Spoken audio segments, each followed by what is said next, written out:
अस्सलामुअलैकुम, welcome back. आज मैं हम लोग को पढ़ाऊँगी थोड़ा से क्वेश्चंस एक्सरसाइज 7A के। Don't forget to like, share and subscribe to my channel. Let's get started. तो सबसे पहले पढ़ाने से पहले तो मैं आप लोगों को दो बातें क्लियर कर दूं कि जो भी मैं आपको पढ़ाती हूँ वो सब मैंने रिसेंटली ही पढ़ा है। तो हो सकता है मेरे पढ़ाने में कोई मिस्टेक हो जाए, तो अगर मुझसे कोई मिस्टेक हो आप उसकी करेक्शन ज़रूर कर लीजिएगा और आप मुझे भी कमेंट सेक्शन में ज़रूर बताइएगा मेरी मिस्टेक के बारे में। फॉलो करने से पहले किसी बड़े या सीनियर से ज़रूर चेक करवा लीजिएगा। और दूसरी बात यह है कि अगर मुझसे कोई वर्ड मिस हो जाए, कि ज़ाहिर है मैं आपको वर्ड टू वर्ड नहीं पढ़ाऊँगी, अगर मुझसे कोई वर्ड मिस भी हो जाता है तो आप वो गूगल कर सकते हैं, किसी AI या सीनियर से भी पूछ सकते हैं, आपकी मर्ज़ी है। तो ये बुक है, ये बुक मेरी क्लास 8 की बुक है। इसको अगर आपने देखनी है मेरी क्लास 8 की बुक्स तो आप शॉर्ट देख सकते हैं। तो इसके अंदर हम क्या करेंगे, हम एक्सरसाइज 7A करेंगे। एक्सरसाइज 7A के कुछ क्वेश्चंस करेंगे। हम करेंगे question 9, question 10, question 11, question 12, question 13, question 14। आज हम ये पूरा ख़त्म कर लेंगे और फिर उसके बाद ये वाले क्वेश्चंस हैं, ये क्वेश्चंस मैं आपको नहीं पढ़ाऊँगी क्योंकि ये क्वेश्चंस मैंने नहीं पढ़े। तो सबसे पहले तो हम स्टार्ट करेंगे क्वेश्चन 9 से। क्वेश्चन 9 भी और एक और बात, मैंने अपनी प्रीवियस वीडियोस में ये सारे क्वेश्चंस हैं, इन क्वेश्चंस को भी सॉल्व करके दिखाया। तो अगर आपने देखने इन क्वेश्चंस का सलूशन और अलॉन्ग विद डायरेक्ट प्रोपोर्शन के वो होता क्या है, तो आप भी वो देख सकते हैं मेरी प्रीवियस वीडियोस। तो क्वेश्चन 9 जिस तरह हम इक्वेशन फाइंड आउट करते हैं, तो इक्वेशन फाइंड आउट ही करनी है हमने क्वेश्चन 9 में। फिर उसके बाद हमने सबकी वैल्यूज़ को पता लगाना है। और फिर ये दोनों है, इसके अंदर हमें ग्राफ भी बनाएंगे, छोटा सा ग्राफ, इतना सा ग्राफ बनेगा। और ग्राफ बुक की ज़रूरत नहीं है, अपनी नॉर्मल कॉपी में भी बना सकते हैं। और फिर हम 12, 13, 14 करेंगे। इसके अंदर क्या है, ये 12, 13, 14 उन्होंने जिस तरह एक स्टोरी टाइप उन्होंने हमें बताया हुआ है, वर्ड प्रॉब्लम की तरह आप समझ लें, लेकिन इसमें भी हमने डरना नहीं है, ये भी आसान है। तो सबसे पहले हम क्वेश्चन 9 करेंगे। क्वेश्चन 9 को अब क्वेश्चन को साइड में करते हैं, रफ कॉपी को बीच में लाते हैं। तो क्वेश्चन 9 का मैंने पार्ट A और पार्ट B कॉपी कर लिया है। तो सबसे पहले हम पार्ट A सॉल्व करेंगे। और उन्होंने क्वेश्चन 9 में ये भी कहा हुआ है कि y is directly proportional to x। तो क्योंकि उन्होंने y को पहले लिखा हुआ है, तो हम y पहले ही लिखेंगे। जो उन्होंने लिखा होगा पहले वो हम पहले लिखेंगे। तो और फिर उसके बाद हमने इज़ डायरेक्टली प्रोपोर्शनल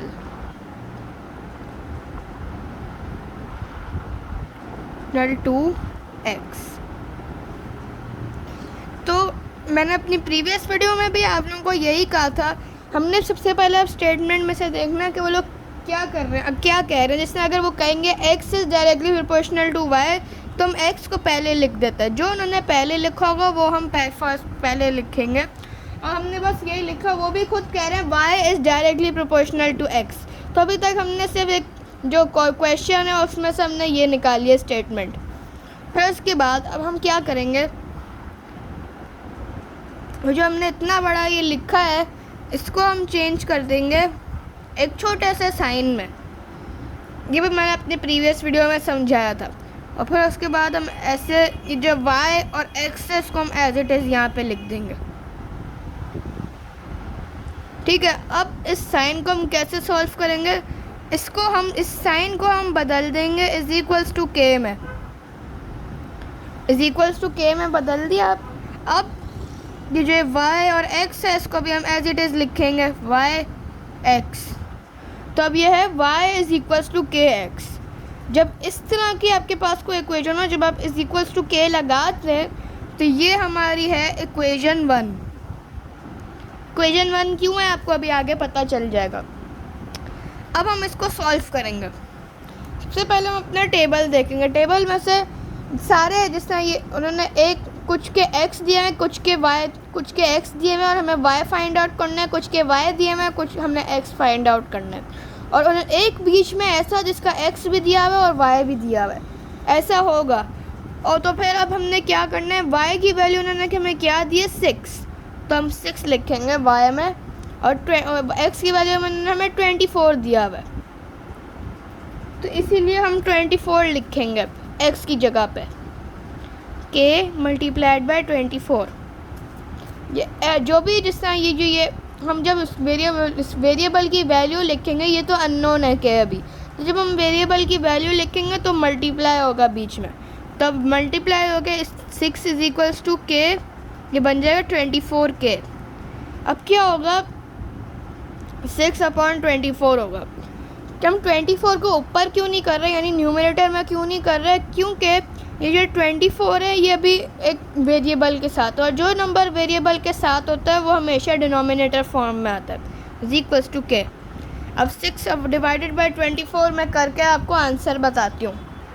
तो हमारा आंसर आएगा 1/4, 1/4 इज इक्वल्स टू k। अब k इज इक्वल्स टू 1/4 भी लिख सकते हैं। तो अब हमने इसकी इक्वेशन बनानी है। इक्वेशन कैसे बनाएंगे, हम बनाएंगे इक्वेशन i।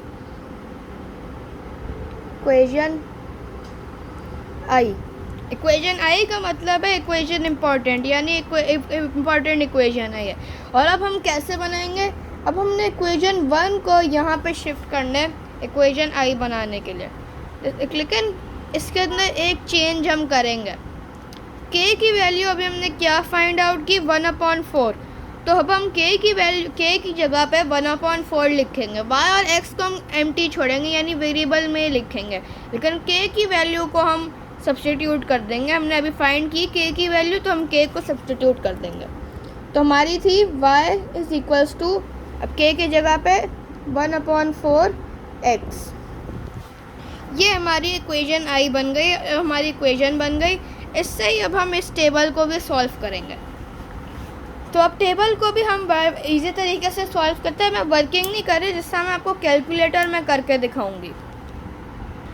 मैं आपको एक ट्रिक बताऊंगी जो मैंने डिस्कवर की थी, हो सकता है उसके अंदर कोई गलती हो, तो आप फॉलो करने से पहले थोड़ा सा आप खुद भी चेक कर लीजिएगा, सीनियर से भी चेक करवा लीजिएगा। मैं आपको एक अपनी ट्रिक दिखा रही हूँ जो मैंने भी एक जिससे डिस्कवर किया अपने कैलकुलेटर से। तो अब कैलकुलेटर को भी यूज़ कर, अब मैं क्लास 8 में, तो अब मुझे कैलकुलेटर अलाउ है, तो इसलिए अब मैं ज़्यादातर आपको कैलकुलेटर में ही दिखाती हूँ। वैसे जब मैं 7 में थी तो मुझे अलाउ नहीं था। तो अब हम क्या करेंगे, अभी उन्होंने लिखा है y is directly proportional to x, तो अगर यहाँ पे x लिखा होता तो हम x के साथ करते हैं। अभी y लिखा हुआ है पहले, तो जो भी नंबर y में होगा वो अगर वो हमें इस के साथ कोई, हम वो 1/4 से डिवाइड करेंगे। और अगर x में कोई नंबर लिखा हो तो हम 1/4 से मल्टीप्लाई करेंगे। ये ट्रिक मैंने फाइंड आउट किया। हो सकता है इसमें कोई गलती भी हो, मैं आपको वार्न कर रही हूँ, गलती हो सकती है मुझसे। तो जो नंबर जो वेरिएबल उन्होंने पहले लिखा हुआ है, अगर हमें इक्वेशन में नंबर दिया हुआ है उसके साथ हम डिवाइड करेंगे। जो भी इसकी वैल्यू होगी वो हम इसके साथ डिवाइड करेंगे। अगर जो भी बाद में लिखा होगा, तो यानी x बाद में लिखा है, तो हम इसके बाद x की वैल्यू जो भी होगी वो हम 1/4 से मल्टीप्लाई करेंगे। तो अब हम करना स्टार्ट करते हैं। सबसे पहले उन्होंने हमें दी हुई है x की वैल्यू, तो x की वैल्यू को मैंने कहा कि हम मल्टीप्लाई करेंगे, लिख भी देते हैं हम, मल्टीप्लाई डिवाइड। तो अब हम 1/4 मल्टीप्लाई बाय 4 करते हैं। Fraction 1/4 multiplied by 4 is equals to 1। तो ये हमारा हुआ 1। मैं इसको एक अलग कलर से लिखती हूँ, ब्लू से मैं सारा आंसर्स लिख रही हूँ। अब इसके बाद उन्होंने हमें फिर से x की वैल्यू दी हुई है, तो अब हम वापस से अब हम जाएंगे और डिलीट दबाएंगे। अब उन्होंने हमें कहा है x की वैल्यू 20, तो अभी भी हम, क्योंकि x की वैल्यू उन्होंने हमें दी है, x बाद में लिखा है, तो हम मल्टीप्लाई करेंगे। मेरी ट्रिक है, इसमें गलती हो सकती है। 1/4 मल्टीप्लाई बाय 20, फिर उसके बाद हम इज इक्वल्स टू दबाएंगे तो 5 आंसर आया। तब हम यहाँ पे 5 लिखते हैं। अब इसके बाद उन्होंने हमें y की वैल्यू दी हुई है, तो हम वापस से इसको ऐसे ही करते हैं। अब हमने डिवाइड करना है, क्योंकि y पहले लिखा है तो इसको डिवाइड करेंगे। तो अब 1/4 को fraction 1/4 divided by 9 is equals to 1/36। हम इसको डेसिमल में भी कर सकते हैं, 0.02। मुझे ऐसा लग रहा है कि मेरा आंसर गलत आ रहा है, क्योंकि मेरा आंसर फ्रैक्शन फॉर्मेट की वजह से गलत आ रहा है। तो अब ये जो बाकी के 2 ब्लैंक्स बचे हैं, इसको मैं सोच रही हूँ कि मैं 1/4 को कन्वर्ट कर दूँ डेसिमल में, तो हमारा आंसर 0.25 आएगा। एक दफ़ा चेक भी करते हैं। 1/4 शिफ्ट टू डेसिमल पहले is equals to shift to decimal 0.25 आया। तो अब हम 0.25 के साथ करेंगे, क्योंकि मुझे थोड़ा सा मुश्किल लग रहा है मेरा आंसर, मुझे ऐसा लग रहा है गलत आ रहा है। तो इसलिए अब हम बाकी के सम्स इसको हमने इसको डेसिमल में ही कन्वर्ट कर दिया। आंसर्स वही आएंगे, लेकिन हो सकता है थोड़ा सा चेंज हो आंसर। 0.25 आ गया। अब हम क्या करेंगे, 9 को 0.25 से ही डिवाइड करेंगे। ऑन करेंगे, 9 divided by 0.25 is equals to 36। तो हमारा आंसर आ रहा है 36।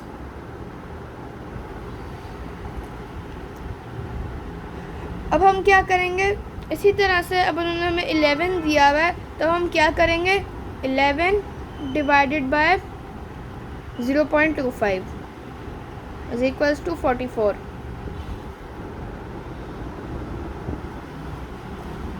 एक दफ़ा हम डेसिमल फॉर्मेट से इन दोनों की जो ये 2 आंसर्स मैंने निकाले थे, इनको भी चेक कर लेते हैं। हम करेंगे 4 multiply by 0.25 is equals to 1। ये वाला आंसर करेक्ट है।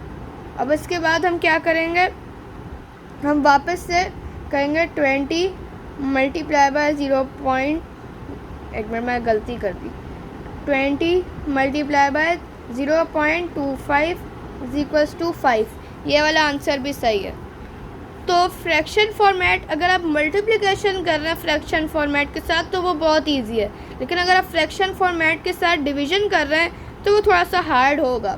तो आप उसके लिए जो आपकी इक्वेशन अगर आपके फ्रैक्शन में आ रही है, हमारे फ्रैक्शन में आ रही थी, आप इसको इसी वक्त जिससे आप इक्वेशन को अभी भी आप इसको डेसिमल में करके इन सारों को डेसिमल से कर सकते थे, लेकिन मैं चाह रही हूँ मैं आपको फ्रैक्शन में भी बताऊँ और आपको डेसिमल में भी बताऊँ। तो ये हमारा हो गया ए पार्ट। अब हम चलते हैं बी पार्ट पे। बी पार्ट में उन्होंने हमें ज़्यादातर डेसिमल दिए हैं और अब हम ये डेसिमल से सॉल्व करेंगे, क्योंकि हमारा फ्रैक्शन में थोड़ी सी मिस्टेक्स आ रही थी, तो इसलिए अब हम इसमें चलते हैं। अब हम डेसिमल में करेंगे। तो जिस तरह से हमने इसके अंदर इक्वेशन निकाली है, वैसे हम इसके अंदर निकालेंगे, और यही स्टेटमेंट है बी पार्ट के लिए भी। तो हम डायरेक्ट इसके अंदर साइन लगाएंगे, y is directly proportional to x। तो और अब हम क्या करेंगे, y इज इक्वल्स टू, इस साइन को हम इज इक्वल्स टू k से रिप्लेस कर देंगे। अब हम एक ऐसी जगह देखेंगे जिसके अंदर x और y दोनों की वैल्यू दी हुई है। तो ये जगह है जिसके अंदर x और y दोनों के दिए हुए, बाकी सब में फिर हमने ब्लैंक्स हमें दिए हैं। तो हम ये वैल्यू लेंगे। y के लिए हमें दिया हुआ 3.6, y के लिए हम 3.6 लिखेंगे। 3.6 इज इक्वल्स टू, और मैं डायरेक्ट k और x को हम मल्टीप्लाई करेंगे ना, तो मैं डायरेक्ट मल्टीप्लाई लिख रही हूँ 3k। मैं मल्टीप्लाई कर चुकी हूँ, 3k हो गया। अब हम क्या करेंगे, 3.6 डिवाइडेड बाय 3, क्योंकि 3 वेरिएबल के साथ है तो इसलिए वो डिनोमिनेटर में ही रहेगा, इज इक्वल्स टू k। अब 3.6 को हम 3 से डिवाइड करेंगे तो हमारा आंसर आएगा, तो हमारा आंसर है 1.2। k is equals to 1.2। अब इसी को इक्वेशन बनानी है, तो अब ये इक्वेशन 1 थी, तो अब हम इक्वेशन 1 को ही यहाँ पे करेंगे, तो हमारी और x की जो k की वैल्यू है, k की वैल्यू जो है उसकी वैल्यू हमने 1.2 निकाली है, तो हम k की जगह पर उसकी वैल्यू लिख देंगे 1.2x। तो ये हमारी इक्वेशन भी बन गई। अब हम इसी इक्वेशन से अब सबको सॉल्व करेंगे। इसका अगर आपको जिस तरह अगर आपने उसको फ्रैक्शन में ही छोड़ना है तो आप इसको 6/5 में भी छोड़ सकते हैं, लेकिन मैं आपको बता चुकी हूँ कि मैं आपको डेसिमल में बता रही हूँ, क्योंकि फ्रैक्शन में डिवीज़न बहुत मुश्किल होती है, रेसिप्रोकल करना होता है, बहुत कुछ करना होता है, वो बहुत जिस तरह वो एक बहुत बर्डन है। तो इससे अच्छा हम डेसिमल में काम करें कैलकुलेटर से। तो जिससे मैंने आपको उसमें कहा था मैं अपनी ट्रिक ही लगाऊंगी ताकि जल्दी सॉल्व हो क्वेश्चन, लेकिन हो सकता है अगर आपको कोई डिफरेंस ना, आपको इसी तरह अगर कोई क्वेश्चन मिल जाए लेकिन वैल्यूज़ डिफरेंट हो सकता है मेरा मेथड कामयाब ना हो, तो अब इस मेथड में इतना बिलीव ना करें। अगर आप कोई मिस्टेक हो जाए तो कोई बात नहीं, करेक्शन कर लीजिएगा। तो हमने अभी किया था कि x में हमने मल्टीप्लाई करना है और y में हमने डिवाइड करना है। तो अभी x की वैल्यू हमें दी हुई है, तो अब हम करेंगे, उन्होंने कहा 1.2 उन्होंने हमें दिए, तो हम क्या करेंगे 2 × 1.2 इज इक्वल्स टू 2.4। तो अब मैं दूसरा कलर का पेन लिए और यहाँ पे 2.4 लिख देता। अब उन्होंने हमें वापस से x की वैल्यू दी है, हम डिलीट करते हैं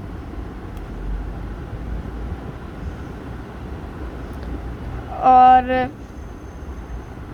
अब उन्होंने हमें 5.5 दिया। 5.5 multiplied by 1.2 is equals to 33/5। इसको शिफ्ट टू डेसिमल, तो हमारा आंसर 6.6।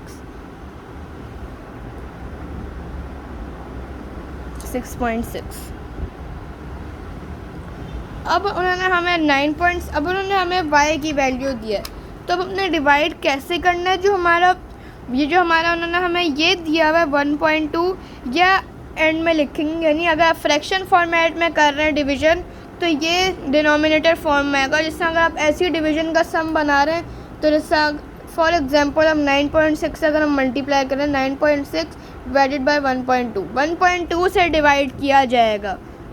1.2 समझ लें डिविज़र है, इससे डिवाइड कर रहे हैं। तो अब यही सम हम कैलकुलेटर में भी लिखते हैं,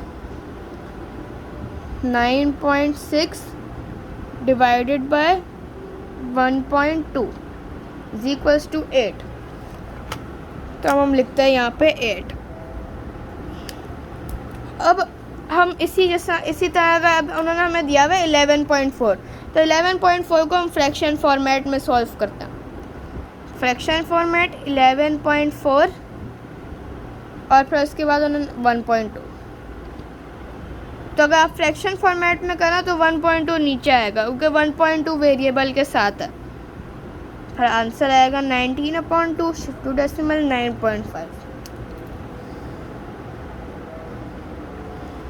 तो ये हमारा क्वेश्चन 9 सॉल्व हो चुका है, डन एंड डस्टेड। तो अब हम क्या करें, अब एक दफ़ा हम आंसर्स भी हम चेक कर चुके हैं। आंसर्स जो मेरी बुक है उसके पीछे आंसर्स लिखे हुए हैं, तो उसके बुक के हिसाब से भी आंसर्स सही हैं, लेकिन कभी कभार मेरी टीचर कहती हैं बुक के अंदर भी मिस्टेक हो सकती है। तो अब मैं आपको फिर से कह रही हूँ कि करेक्शन आप कर लीजिएगा, आप मुझे भी बताइएगा। तो ये थे मेरे आंसर्स क्वेश्चन 9 के। अब हम करते हैं क्वेश्चन 10। और क्वेश्चन 10 मैं आपको अपने रजिस्टर में से समझाऊंगी, जो मेरा स्कूल का रजिस्टर है।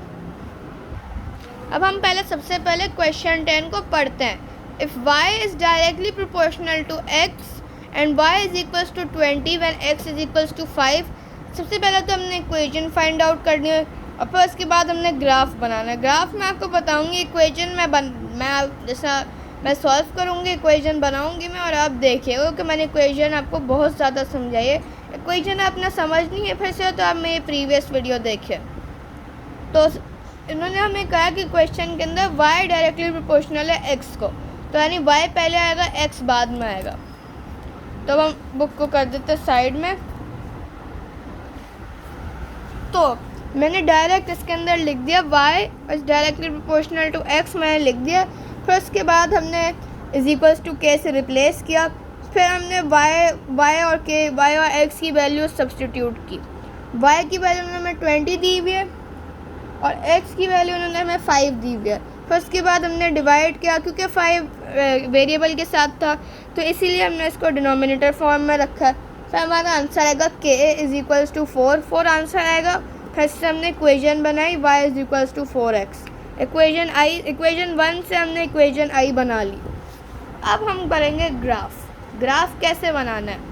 तो हमारी वैल्यूज़ क्या थी, अभी हमारी वैल्यूज़ थी y और x की वैल्यू ने हमें क्या दी थी 5 और y की वैल्यू ने हमें दी थी 20। तो अब हम कैसे करेंगे, जिसमें हम क्या x एक्सेस और y एक्सेस कैसे बनाएंगे। तो जो जिसने ये y अभी पहले लिखा हुआ है, क्योंकि y पहले लिखा हुआ है ये y एक्सेस होगा। जो बाद में लिखा होगा ये वो x एक्सेस होगा। अगर यहाँ पे x लिखा होता और यहाँ पे भी y लिखा होता तो फिर भी यहाँ ये जो x होता है ये y एक्सेस होता और y जो यहाँ पे y होता है वो x एक्सेस होता, क्योंकि जो भी आपका पहला वेरिएबल होगा वो y एक्सेस होगा और फिर जो बाद में लिखा होगा वो हमारा x एक्सेस होगा। तो अब हमें ये पता चल गया कि x एक्सेस और y एक्सेस क्या है, जिसमें हम किसको बनाए x एक्सेस और y एक्सेस। अब हमने सेट करना है एक सूटेबल स्केल।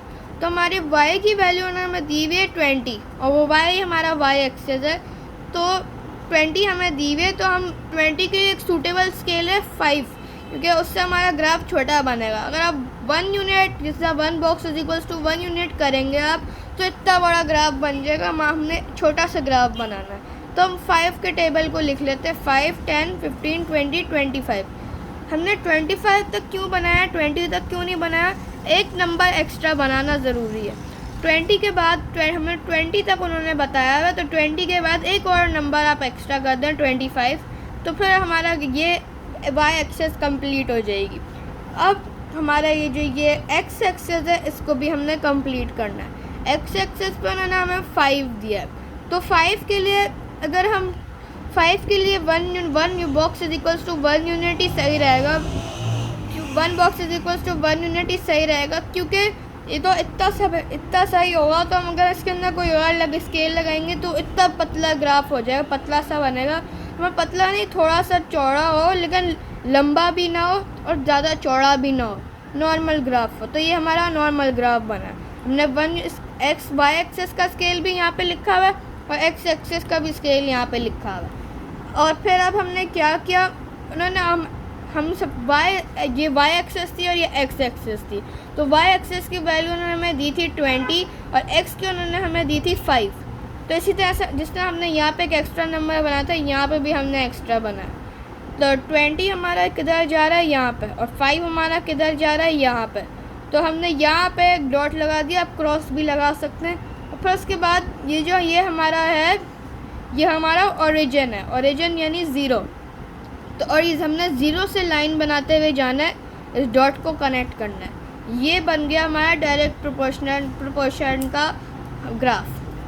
तो क्वेश्चन 11 भी आपको समझाती हूँ, हो सकता है आपको समझ में आ जाए, अगर आपको ना समझ में आया हो अभी भी। क्वेश्चन 11 में भी सबसे पहले हम सॉल्व करेंगे इक्वेशन। सबसे पहले हम इक्वेशन निकालेंगे। तो उन्होंने क्वेश्चन 11 में आपको एज इट इज़ बता देती हूँ।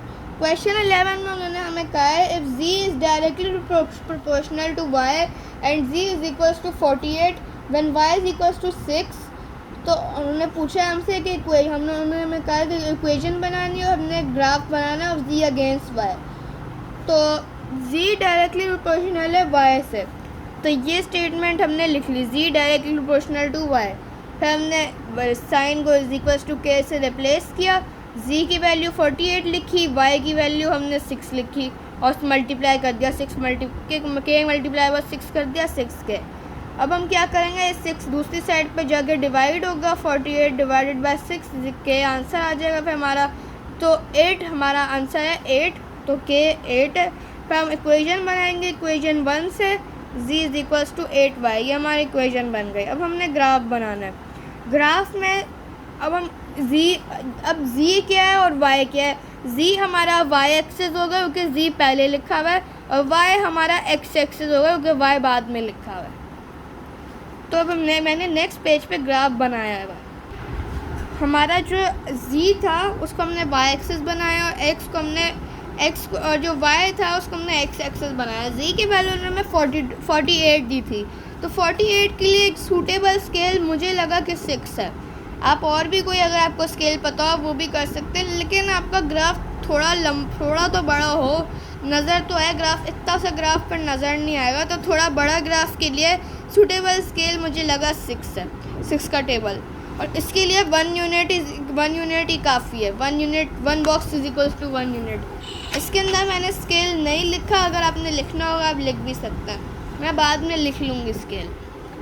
तो हमने 6 का टेबल लिखा, 6 1 जा 6, 6 2 जा 12, 18 24 30 36 42 48 54। एक नंबर एक्स्ट्रा बनाना है। 48 तक उन्होंने हमें दिया हुआ है, लेकिन हम एक नंबर एक्स्ट्रा बनाएंगे 54 तक। और फिर उसके बाद उन्होंने हमें 6 तक दिया हुआ है, लेकिन हम 7 तक बनाएंगे। तो अब हम क्या करेंगे, अब हम बेसिकली देखेंगे कि हमारा 48 यहाँ पे जा रहा है और 6 यहाँ पे जा रहा है। थोड़ा सा अगर अनइवन हो भी तो कोई मसला नहीं है, क्योंकि मेरा 6 यहाँ पे जा रहा है, ग्राफ ये लाइन है थोड़ी सी और टेढ़ी जा रही है, लेकिन कोई बात नहीं हो कि अब ग्राफ बुक में नहीं बना रहे, इसलिए थोड़ा सा परफेक्ट होना ज़रूरी नहीं है। लेकिन अगर आप चाहते हैं कि परफेक्ट हो तो आप जिसमें कोई पेन है मेरा, आप ऐसे करके ऐसे देख सकते हैं। हमारा क्रॉस यहाँ पे जा रहा है, बीच में जा रहा है, लेकिन मेरा ऐसे है, मेरा ऐसे स्ट्रेट होना चाहिए। लेकिन मैं पहले बता रहा हूँ ग्राफ बुक नहीं है तो इसलिए परफेक्ट नहीं है। तो फिर उसके बाद हमने देखा कि 48 किधर है, 48 यहाँ पे और 6 यहाँ पे, तो हमने लाइन एक क्रॉस बनाया 6 के ऊपर भी और 48 को भी है। फिर उसके बाद हमने ओरिजिन यानी 0 से एक लाइन बनाई जो कनेक्ट कर रही है इसको। इसके अंदर मैंने इस क्वेश्चन में मैंने क्रॉस लगाया।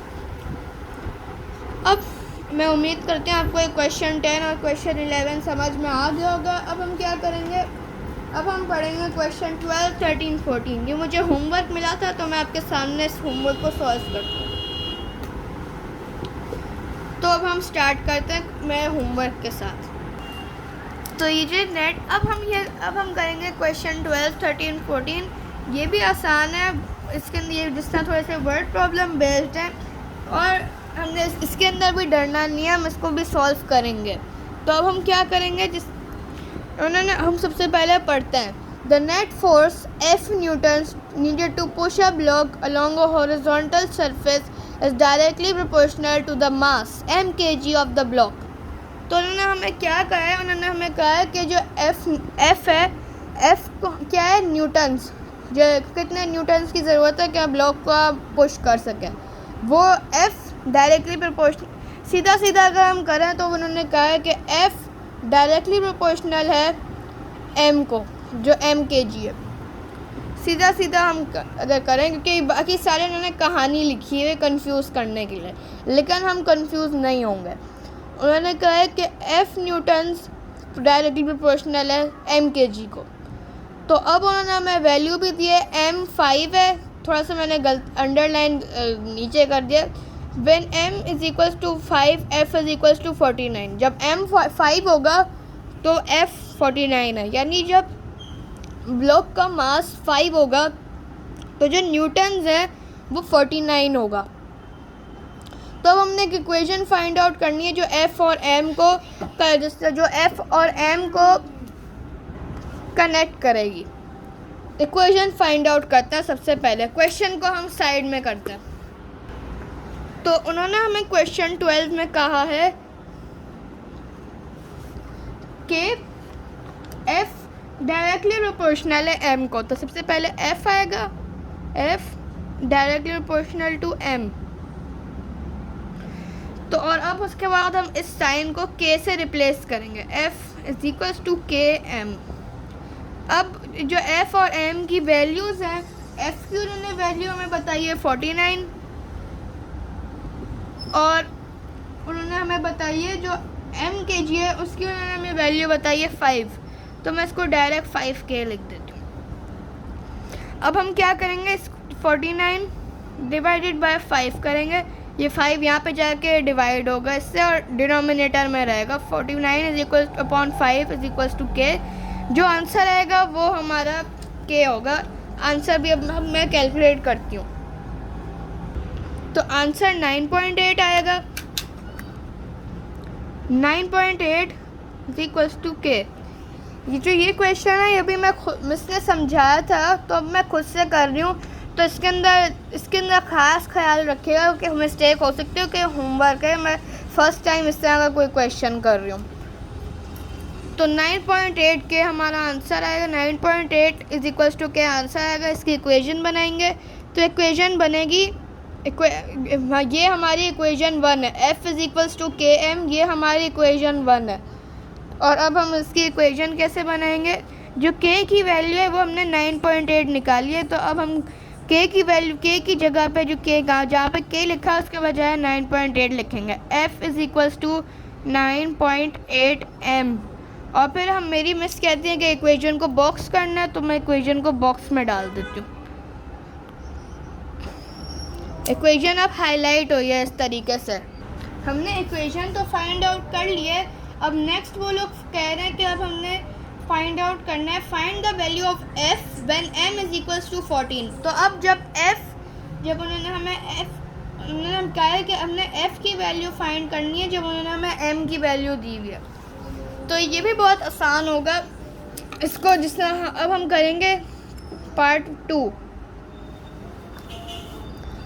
के फाइंड आउट करने के लिए भी सबसे पहले हम अपनी इक्वेशन लिखेंगे। इक्वेशन से हमें बहुत फ़ायदा होगा, कैसे वो भी अभी आपको पता चलेगा। 9.8 m।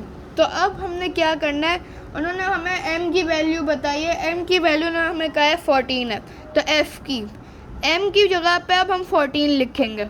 और ये m की वैल्यू होगी 14, वो 9.8 से मल्टीप्लाई होगी। f is equals to 9.8 multiplied by, और इसको हम मल्टीप्लाई करेंगे 9.8 मल्टीप्लाई बाय 14। आप इसको ब्रैकेट फॉर्म में भी लिख सकते हैं, इससे आप ऐसे भी कर सकते हैं 9.8, इससे आप ऐसे भी कर सकते हैं। मैं यहाँ पर साइड में लिख के दिखा देती हूँ। 9.8 ब्रैकेट में 14, आप इस तरह से भी लिख सकते हैं, लेकिन अभी मैं इस तरह से नहीं, इस तरह से लिख रही हूँ। फिर उसके बाद अब हम मल्टीप्लाई करेंगे 9.8 और 14 को। 9.8 multiplied by 14 is equals to 686 divided by upon 5, 137.2। तो हमारा f होगा 137.2 इज इक्वल्स टू 137.2। ये हमारा पार्ट 2 भी सॉल्व हो गया। अब हम चलते हैं पार्ट 3 पे। पार्ट 3 क्या है? पार्ट 3 में उन्होंने कहा कि जब अब हमने m की वैल्यू फाइंड आउट करनी है, जब उन्होंने f की वैल्यू दी हुई है और f की वैल्यू है 215.6। तो अब हम वापस से अपनी इक्वेशन लिखेंगे। f is equals to 9.8 m, ये हमारी इक्वेशन। अब हमें m नहीं पता तो m एज इट इज़ रहेगा। और f को क्या करेंगे, हम उसकी वैल्यू लिखेंगे 215.6 इज इक्वल्स टू 9.8 m। जो मैंने अपनी ट्रिक बनाई थी वो मैंने किस तरह से बनाई थी, मैं आपको ट्रिक का भी थोड़ा सा बता देती हूँ। क्योंकि ये देखें, अभी f उन्होंने सबसे पहले लिखा है। f हमने अभी यहाँ पे भी देखा था, सबसे पहले लिखा हुआ है। तो f की जो हमने वैल्यू लिखी, तो अब जब 9.8 इस साइड पे जाके डिवाइड होगा, तो इसीलिए मैंने सोचा डायरेक्ट ही डिवाइड क्यों ना कर दें। तो और इसके अंदर जब उन्होंने हमें m की वैल्यू दी हुई है तो जाके मल्टीप्लाई होगी इससे, तो इससे अच्छा हम वर्किंग छोड़ के डायरेक्ट मल्टीप्लाई करें। तो इस तरह से मैंने अपनी वर्किंग इस तरह से ही मैंने अपने ट्रिक ढूंढी थी। तो अब ये दूसरी साइड पे जाके हम डिवाइड करेंगे। 215.6 divided by 9.8 is equals to m। तो जो आंसर आएगा, हम आंसर भी जल्दी से कैलकुलेट करते हैं। 215.6 divided by 9.8 is equals to 22। हमारा answer 22। m is equals to 22। अब हम क्या करेंगे, पार्ट 4 पे चलते हैं। पार्ट 4 पर हमने कहा है कि हमने ग्राफ अब बनाना है। Of F against M. तो अब इसके लिए हम अपनी पेंसिल पे शिफ्ट कर लेते हैं। तो अब अब हम क्या करेंगे, ग्राफ बनाएंगे। ग्राफ कैसे बनाना है, सबसे पहले हम वैल्यूज़ को नोट डाउन कर लेते हैं पेंसिल से। यहीं पे f की value f is equals to 49 और जो हमारा m है वो m हमारा 5 है। तो ये हमारी दो वैल्यूज़ हैं, इनसे हमने ग्राफ बनाना है। ग्राफ कैसे बनाएंगे, इसके लिए हम एक सूटेबल स्केल ढूंढेंगे। तो इसका स्केल हम कर लेते हैं 1 बॉक्स। इससे स्टार्ट करेंगे हम scale 1 box is equals to, इसका भी हम करते हैं 1 बॉक्स इज इक्वल्स टू। अब जो हमारा स्केल है वो हम आगे लिखेंगे। बॉक्स है तो नहीं, लेकिन मेरी मिस ने कहा है कि ना ही बॉक्स है, ना ही कोई यूनिट है, ना ही कुछ और है, तो इससे अच्छा हम बॉक्स ही लिख देते हैं, क्योंकि बॉक्स सबसे सूटेबल है।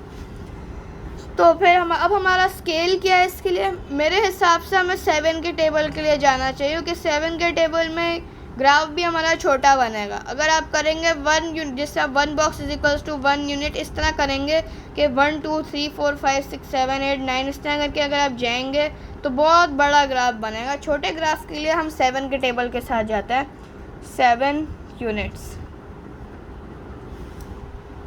और हमारा ये जो 5 है ये तो 1 यूनिट के साथ भी सही रहेगा, तो हम इसको 1 यूनिट लिख देते हैं। अब 1 यूनिट, अब हम क्या करेंगे, इसका ग्राफ बनाएंगे। स्ट्रेट ग्राफ बनाने की कोशिश करते हैं। अब हम इस तरह से इसका ग्राफ भी बना रहे हैं। ये वाली लाइन मुझसे थोड़ी टेढ़ी हो गई।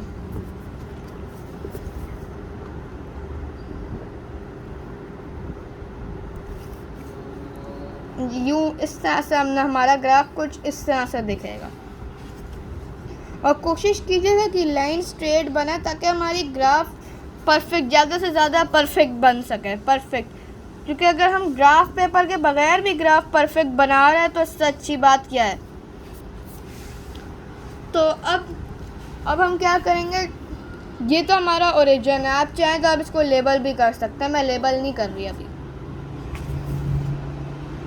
इसको हमें और स्टीप कर देते हैं ज़रा ऐसे। और अब हम क्या करेंगे, अब हम करेंगे 7 के टेबल से स्टार्ट। 7 1 ज़ा 7, 7 2 ज़ा 14, 7 3 ज़ा 21, 7 4 ज़ा 28, 7 5 ज़ा 35, 7 6 ज़ा 42, 7 7 ज़ा 49, 7 8 ज़ा 56 यहाँ पे हम लिख देते हैं। एक नंबर एक्स्ट्रा जाना है, फिर उसके बाद हम यहाँ पे लिख सकते हैं। एक दफ़ा मैं आपको बता भी दूँ कि f क्या है और m क्या है। f हमारा y एक्सिस होगा, क्योंकि वो पहले लिखा हुआ था। f is directly proportional to m हमारी स्टेटमेंट थी, तो उसके अंदर f पहले, तो वो हमारा y एक्सिस है, और m बाद में लिखा हुआ है, तो इसलिए वो हमारा x एक्सिस है। तो फिर हम लिखेंगे यहाँ पे y एक्सिस, और आगे ब्रैकेट में आप लिख सकते हैं f। और यहाँ पे हम सबसे पहले हम लिख देते, पहले हम बना लेते हैं 1 2 3 4 5 6। और यहाँ पे हम लिख सकते हैं, थोड़ी सी अरेज कर देती हूँ, बड़ी हो रही है लाइन। x एक्सिस, और फिर उसके बाद आगे हम लिख सकते हैं m। तो हमारा कुछ इस तरह से लगेगा। हम लेबलिंग कर चुके हैं। अब हमने क्या करना है, बस अब हमने ग्राफ के अंदर हमने जैसे अब मार्किंग करनी है। तो 49 तो यहाँ पे आ रहा है, अब हम देख लेते हैं 6 कहाँ पे आ रहा है। 49 हमारे इस लाइन में आ रहा है, तब हम देखते हैं 6 कहाँ पे आ रहा है। परफेक्ट ग्राफ बनेगा अभी इंशाल्लाह। 6 भी हमारा यहाँ पे आ रहा है। तो अब हमने यहाँ पे डॉट या क्रॉस, आपकी मर्ज़ी आप क्या बनाए, मैं क्रॉस बना देती हूँ। और फिर उसके बाद हमने जो हमारा ओरिजिन है, ओरिजिन ये है। अब हमने ओरिजिन से हमारी लाइन जाएगी पूरा, और इसी जो ये बीच में ये पॉइंट है, ये जो बीच में क्रॉस का पॉइंट बन रहा है, इस पॉइंट को क्रॉस करना चाहिए। मेरी लाइन थोड़ी सी ख़राब बन रही है, मैं वापस से ये लाइन बना लेती हूँ। मैंने अपनी लाइन को स्ट्रेट कर लिया, वो अब इस तरह से लग रही है, और अब ये मेरे हिसाब से ग्राफ परफेक्ट बना है। क्योंकि 6 पे भी पूरा पूरा जा रहा है, आप भी देख सकते हैं 6 पे पूरा पूरा जा रहा है, और 49 पे भी पूरा पूरा जा रहा है। तो अब हम इसी तरह से क्वेश्चन 13 और क्वेश्चन 14 करेंगे। वो मैं करूँगी और आप उसको देखिएगा कि मैं कैसे सॉल्व कर रही हूँ। अब हम पढ़ेंगे question 13। The pressure P pascals of a gas in a container is directly proportional to its temperature T यानी केल्विन। P कप यानी पास्कल्स है और T केल्विन है। तो P डायरेक्टली प्रोपोर्शनल है T को। जब T 10 है यानी जब टेम्परेचर 10 है तो जो प्रेशर है वो 25 है। तो अब ये मैं सॉल्व करूँगी और आप देखें मैं कैसे सॉल्व करूँ, मैं समझाऊंगी नहीं। अब अगर आपको नहीं समझ में आया अभी भी तो आप क्वेश्चन 12 को ही बार बार आप पीछे करके देखें, क्योंकि आप इंशाल्लाह आपको समझ में आ जाएगा। तो ये भी बहुत सिंपल क्वेश्चन है। इसके अंदर भी बस हम करेंगे P directly proportional to T, P is equals to KT। अब उन्होंने हमें वैल्यू दी है, जब हमारा जो P है वो 25 है तो हमारा T होगा 10 यानी 10 के। अब ये 25.10 इज इक्वल्स टू K, तो ये बन जाएगा 2.5 is equals to K। Equation बनेगी तो हमारी इक्वेशन होगी P is equals to 2.5 T। ये हमारा क्वेश्चन 13 पार्ट 1 था। अब हम क्वेश्चन 13 पार्ट 2 पे पहुंच जाते हैं। पार्ट 2 भी सिंपल है। उसके अंदर उन्होंने कहा है कि P की वैल्यू फाइंड आउट करें जब T 24 है। तो हम इक्वेशन को एक दफ़ा फिर लिखेंगे, P is equals to 2.5 T।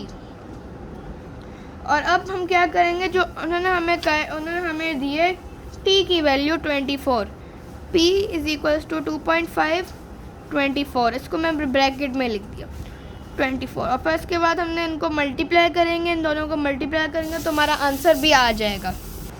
तो हमारा आंसर है 60। P is equals to 60। अब हम पार्ट 3 पे चलते हैं। पार्ट 3 भी सिंपल है। पार्ट 3 के अंदर उन्होंने हमें कहा है कि हमने T की वैल्यू फाइंड करनी है जब P की वैल्यू उन्होंने हमें दी भी है। तो एक दफ़ा फिर हम अपनी इक्वेशन लिखेंगे, P is equals to 2.5 T। अब हमारी P की वैल्यू क्या है, P की वैल्यू हमें दी है 12 इज इक्वल्स टू 2.5 T। अब हम करेंगे 12 divided by 2.5 is equals to T। अब इसको डिवाइड करके हमारा आंसर आ जाएगा T इज इक्वल्स टू 4.8। हमारा आंसर 4.8 है। अब हम नेक्स्ट क्वेश्चन पे चलते हैं। उसके लिए हमें नेक्स्ट पेज की ज़रूरत होगी और लास्ट क्वेश्चन यानी लास्ट पार्ट जो क्वेश्चन 13 का है वो है ग्राफ बनाना है हमने ऑफ P अगेंस्ट T। तो ग्राफ के लिए अब मैं नेक्स्ट पेज पे चलती हूँ और आप देखिएगा मैं ग्राफ कैसे बना रही हूँ। तो जो उन्होंने हमें वैल्यूज़ दी थी शुरू में उन्होंने हमें क्या वैल्यूज़ दी थी, उन्होंने हमें दिया था जब T 10 है तो P 25 है। तो हम वैल्यूज़ लिख भी लेते हैं, P इज़ इक्वल्स टू 25 और हमारा T इज़ इक्वल्स टू 10। तो ये हमारी वैल्यूज़ है, इनसे हमने ग्राफ बनाना है। अब मैं बनाऊंगी, आप देखें। 1 बॉक्स इज़ इक्वल्स टू, हम इसके अंदर भी लिख देते हैं 1 बॉक्स इज़ इक्वल्स टू। अब इसके लिए सूटेबल स्केल मुझे 5 का टेबल लगा और इसके लिए सूटेबल स्केल अगर हम 5 का टेबल लेंगे तो सिर्फ 2 नंबर ही होंगे, वो इतना पतला सा ग्राफ बनेगा। तो मेरे ख्याल से 2 यूनिट सही रहेगा, 2 का टेबल सही रहेगा। अब हम अपना ये स्केल और पेंसिल ले लेंगे, हम ग्राफ अब बनाएंगे।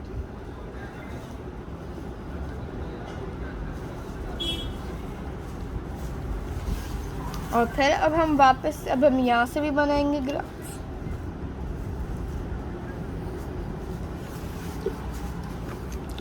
और अब हम सबसे पहले हम इसको लेबल कर देते हैं 2, 4, 6, 8, 10, 12 और अब इसके बाद हम करेंगे एक्स एक्सिस। यहाँ पे हम एक्स एक्सिस लिख देंगे और यहाँ एक्स एक्सिस उन्होंने हमें सब कहा था कि P डायरेक्टली प्रोपोर्शनल है T को, तो P हमारा y एक्सिस होगा, T एक्स एक्सिस होगा।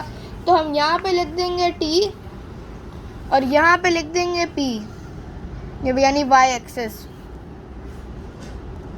यहाँ पे लिखना ज़रूरी नहीं है, यहाँ पे मेरे पास जगह नहीं है, अगर आपके पास जगह है तो आप लिख भी सकते हैं। अब हम करेंगे 5, 10, 15, 20, 25, 30। अब हम क्या करेंगे, 25 की ये लाइन है। अब हम देखेंगे 10 किधर आ रहा है, 10 हमारा यहाँ पे आ रहा है, तो यहाँ पे हम डॉट लगा देते हैं एक। और फिर उसके बाद अब हम डॉट को हम लाइन से ज्वाइन कर लेंगे।